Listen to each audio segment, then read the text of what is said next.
أعزائي متابعي الصفحة الرسمية للنائبة الدكتورة رانيا الجزائري عضو مجلس النواب، أهلا ومرحبا بكم اليوم من داخل مستشفى الشاطبي الجامعي في مبادرة عظيمة ينظمها حزب مستقبل الوطن داخل المستشفى مع أعضاء مجلسي النواب والشيوخ لرسم البهجة على وجوه الأطفال.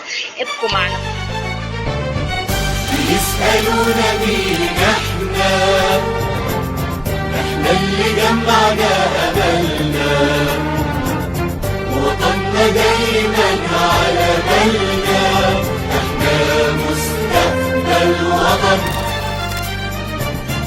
حلمنا فكرنا عملنا، ونجحنا دي بداية كفاحنا، ولسه في كتير قدامنا، احنا مستقبل وطن.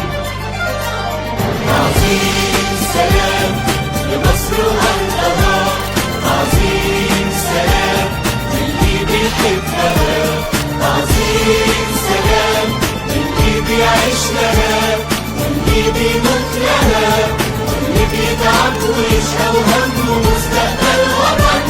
عظيم سلام لمصر وأرضها، عظيم سلام للي بيحبها، عظيم سلام للي بيعيش لها.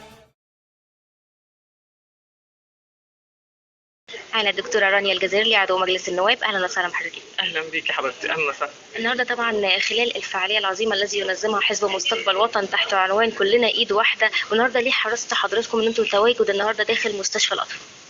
بسم الله الرحمن الرحيم. اولا احنا دي رساله بنوجهها حزب مستقبل الوطن لجميع مواطنين اسكندريه، ان احنا كلنا موجودين متواجدين، كلنا ايد واحده، كلنا قريبين من المواطن السكندري، كلنا كنواب، سواء نواب مجلس نواب او مجلس شيوخ، كلنا بنتفاعل بنتحرك مع بعض ككتله واحده.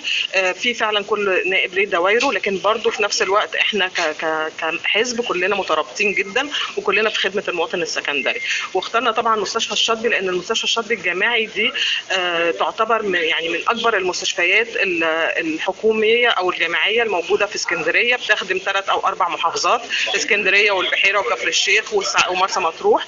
بيجي لها اطفال مرضى من جميع المحافظات دي، بتقدم لهم الخدمه مجانيه، فهي من احق المستشفيات للدعم اللي احنا ان شاء الله باذن الله ناويين نقدمه لهم. احنا النهارده جايبين هدايا جميله للاطفال ان شاء الله عشان نرسم على وجوههم ابتسامه، ونساعدهم ان هم ينسوا ولو لدقائق الام المرض اللي هم بيعيشوه.